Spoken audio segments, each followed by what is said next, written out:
Coworker picked on me every day, so I made him cry. A couple years back when I was 21, I was working the counter at a store that also did servicing.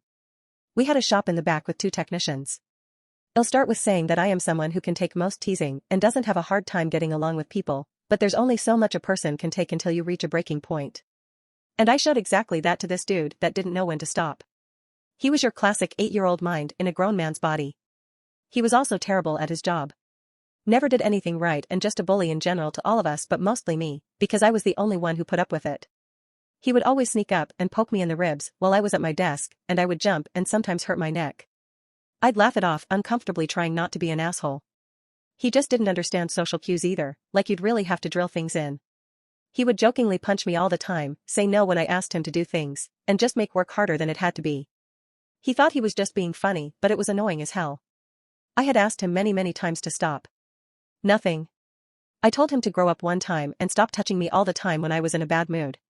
He just laughed and called me a little boy. Well, the breaking point was when he came into the front and grabbed a staple out of the stapler and started poking me with it. It broke skin and I was pissed, but held my composure and went about it like any other day, but knew this was the limit. That night I talked to my dad about it. He told me to stick up for myself among other things. So the next morning, I packed up all my rage and walked up to him at the punch clock.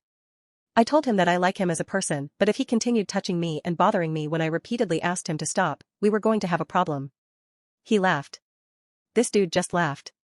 I lost it, raised my voice at him, which is totally out of character for me. Told him that I'm dead fucking serious and that management would be contacted if he didn't stop. I had enough of his shit. His eyes filled with tears. It felt so good to finally stand up for myself and see this bully cry. He went and cried to the manager about how bad he felt and how he didn't want to lose his job. Saving face. Needless to say, he didn't touch me again, but he eventually got fired a few months later for being horrible at his job and just a shitty human in general. TLDR, co-worker reached breaking point by stabbing me with staple and I made him cry like a baby.